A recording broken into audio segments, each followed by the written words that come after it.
Okay, ഇനി ഞാൻ set ചെയ്യാൻ പോവുകയാണ്. അപ്പോൾ ഡെഡ് സ്പെയർ ഞാൻ പറഞ്ഞു വരുന്നതെന്ന് പറഞ്ഞാൽ എല്ലാ മൊബൈലിൻ്റെയും ഡെഡ് സ്പെയർ ഏതെങ്കിലും ഷോപ്പിലുണ്ടാവും. മിക്കവാറും മൊബൈലിലെല്ലാം ഡെഡ് സ്പെയർ ഇഷ്ടം പോലെ ഉണ്ടാവും. അതിൽ കൂടുതലും ഡിസ്പ്ലേ, അതുപോലെ തന്നെ ഇൻസൈഡിൽ വരുന്ന കുറേ ഇപ്പോൾ ബാറ്ററി ആയിക്കോട്ടെ, CC ബോർഡ് ആയിക്കോട്ടെ, ഇതെല്ലാം ഒറിജിനൽ CC ബോർഡെങ്കിലും നമുക്ക് ഒരു ഒറിജിനൽ ക്വാളിറ്റി പുറത്ത് കിട്ടുന്നുണ്ട്. എന്നാലും തന്നെ ഒറിജിനലിൻ്റെ അത്രയും വരില്ല. അപ്പോൾ എല്ലാ സാധനങ്ങളും, ചില മൊബൈൽസൊക്കെ എന്ന് പറഞ്ഞാൽ ഇതിപ്പം ബോർഡ് ഡെഡായി ഫുൾ സ്പെയറാണ് നമുക്ക് കിട്ടിയിരിക്കുന്നത്.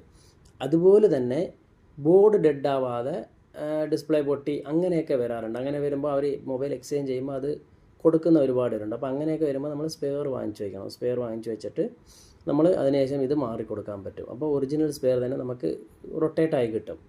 അല്ലാതെ നമ്മൾ പുറത്ത് വാങ്ങിക്കുന്നെങ്കിൽ ഫസ്റ്റ് ക്വാളിറ്റി മാത്രമേ കിട്ടൂ. ഫസ്റ്റ് ക്വാളിറ്റി അല്ലാതെ വേറെ ഒന്നും കിട്ടില്ല. ഫസ്റ്റ് ക്വാളിറ്റി കിട്ടും. അത് ഒറിജിനലായിട്ട് കമ്പയർ ചെയ്യുവാണെങ്കിൽ എന്താ പറയുക, അതിന് താഴെ നിൽക്കത്തുള്ളൂ, ഒറിജിനൽ താഴെ നിൽക്കത്തുള്ളൂ. അതിന് എന്നെ സംബന്ധിച്ചുള്ള 70% കൂട്ടാൻ പറ്റും. 30% ഒറിജിനലിൻ്റെ അത്രയും കിട്ടൂല. അതുകൊണ്ടാണ്.